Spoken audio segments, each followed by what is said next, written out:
Okay, so I'm delighted to be joined today by Tom Sears. I'm sure he's a very recognisable face to many of you, having a long history in the sports industry.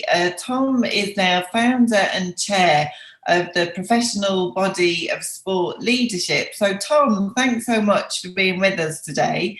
Perhaps you can just tell us, a bit about your career history, highlight moments, and yeah, perfect. Over to you. Yeah, great. Thanks, Katie. So I started back in the sports industry best part of 25 years ago in the late 90s now, when I joined the RFU, and that was shortly after rugby union was going professional. Still a very interesting time, a lot of transition, a lot of change in the sport, and did it 2 or 3 years there. And within, I think, about a month of joining the RFU, I'd met Clive Woodward, who'd just been appointed, and Clive appointed me to his England management team, which for somebody who'd played a fair bit of rugby and had a massive passion for the sport was just a dream job. So I did that for a couple of years, got to travel the world, stood on the touchline and in the tunnel during international matches, and met some incredible people. And after a couple of years, we had a change of chief executive. Francis Barron came in, and there was a huge cost-cutting exercise, and I was one of about 50 or 60 people made redundant. So that was the sort of first real hiccup in my sports career. But I was very fortunate. I met a guy called Keith Barwell, who owned Northampton Saints at the time. And Keith basically said to me, anybody who can upset the RFU enough can come and work for me. So moved over to Northampton, where I was in charge of communications and marketing. And from there, my career developed really in a more commercial direction. So I went to Worcestershire County Cricket Club as commercial director. Got my first chief executive's position as chief executive of Derbyshire Cricket, which was a very interesting time. Derbyshire was struggling financially, poor on the field performance, poor off the field. So we did a complete restructure there over a period of about 3 or 4 years. And from initially being scheduled to lose best part of 200,000, which was an awful lot of money for a small county cricket club in those days, we managed to turn in a profit for 3 years straight, and they carried that trend on for many years afterwards. So really enjoyed my time there, and I think we did some good work. And after that, it had always been an ambition of mine to work internationally. So I was offered a position in New Zealand as head of business development for New Zealand cricket, and went to live in Christchurch and had a fantastic time there. Really, really enjoyed it. Great working culture, a real can-do attitude to what sport could do. And we got some really interesting partnerships involved. We managed to take Ford away from sponsoring rugby in New Zealand and into cricket, which was a real milestone. And really, really enjoyed my spell there. After about 3 years there, I went over to Kenya. I was asked by the ICC to go and run Kenyan cricket after a period of real difficulty. Previous incumbent left in a financial scandal. And it was about trying to put some structure in the sport. We just qualified for the World Cup in India. And it's about putting in decent structures, decent high performance programs, as well as generating some revenue and some sustainability around sport and growing the sport. Really difficult place to work and try and get things done. Some great stories to tell. But it was one of the most enjoyable periods of my career, because you learn a lot about yourself working in that sort of environment. So after there, went to Ireland and was chief executive of Connacht Rugby. And again, it was more of a restructure, looking at what was in place. And Connacht had always been viewed as very much the fourth province in Irish rugby. And I went in and was determined that that would no longer be the case.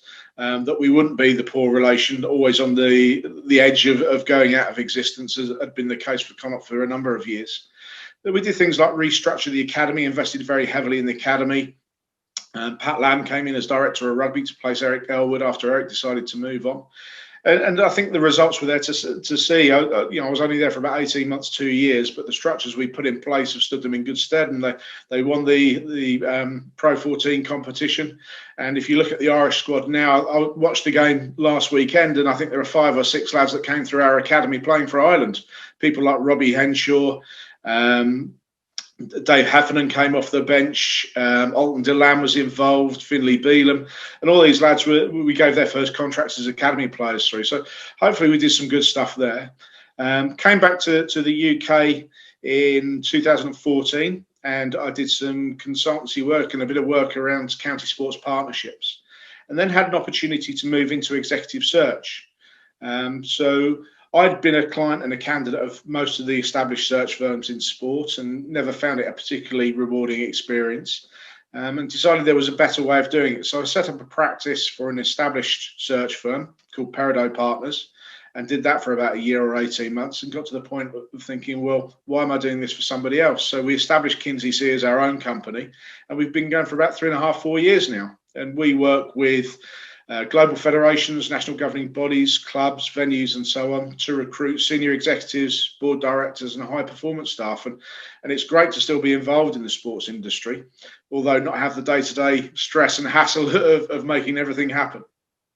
Yeah, and then obviously, you've obviously taken all that expertise and knowledge, and then October 22nd, I was there for your virtual launch of the Professional Body of Sports Leadership.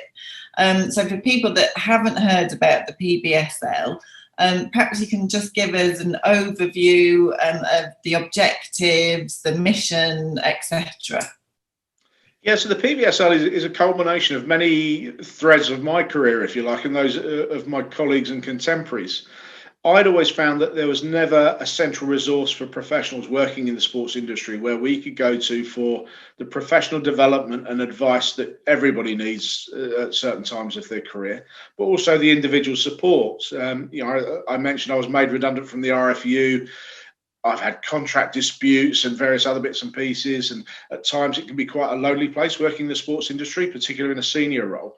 But there's no one body that you can go to for that support or development. And talking to some people that I really respect in the industry, people like Chris Brindley, Zarah Al-Kudcy, and John Massie were probably the first few people I spoke to about it.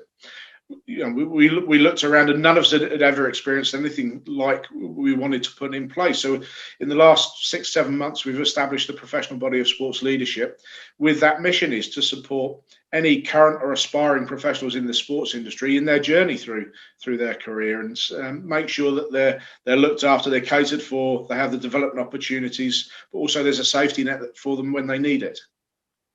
And so as you were saying there, you've got the likes of Chris Brindley and John Massie on board, and then when you go through the board of directors, it really is a veritable who's who.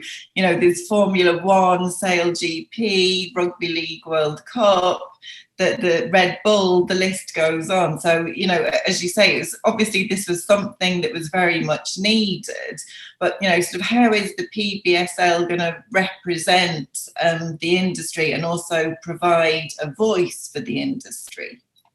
Yeah, we were very deliberate when we put our board together that we wanted to represent all areas of the sports industry. So not just rights holders or national governing bodies, but also the brands that work in sport, the venues, the broadcasters, and so on, because you see a lot of people that will move from a club or an NGB to one of the major agencies to a brand and then back again. So it's important that everybody felt that this was a place that they could come to, and that's what the PBSL wants to provide. So we're very much an individuals organisation and a membership organisation. So the individual signs up on an annual membership basis, and we provide the support and development that I talked about.